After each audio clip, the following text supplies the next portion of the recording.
Expectations are a funny thing. When you start talking to somebody who's like a young person who's thinking about dating, they say, well, what are you looking for? We don't say mate anymore. I almost said, what are you looking for in a mate? Maybe if you're on the Leave It to Beaver show.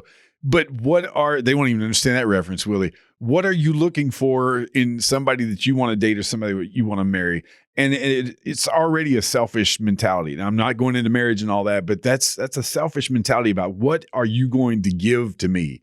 Instead of focusing on how am I going to be the best person I can be for that other person? How am I going to be the best man, the best woman? How am I going to develop so that I benefit somebody else? In a weird way, that transitions us right into Galatians chapter 6. And watch this, because it looks like a contradiction in chapter 6, verse 2. Bear one another's burdens and so fulfill the law of Christ. That's my obligation to you, is to help you bear your burden through life, help you carry the load, help you keep from growing weary and faint-hearted, as the Bible will talk about. So bear each other's burdens, so fulfill the law of Christ. We got to help each other. I need to help you, and who am I going to be so that I can benefit your life, especially your spiritual life? If anyone thinks he is something when he is nothing, he deceives himself. But let each one test his own work, and then his reason to boast will be in himself alone and not in his neighbor, for each will have to bear his own load. It just said bear each other's burdens, and then it says, well, each of us is going to have to bear our own load. Well, that's how it deals with expectations.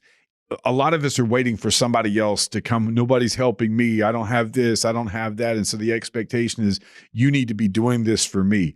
If you approach marriage like that, for those of us who are married or young people thinking about it, it's not going to go well. What are you going to do for me? Like Janet Jackson had a song, what have you done for me lately? Those expectations have nothing to do with this. Instead, I need to be thinking about how I can give and benefit and bless somebody else and do for to make your life easier. Not how are you going to make my life easier? I'm going to have to answer for me. And part of that is helping you bear your burdens, helping you live your life, and making it easier for you as much as possible, and not sitting around waiting and expecting you to do for me.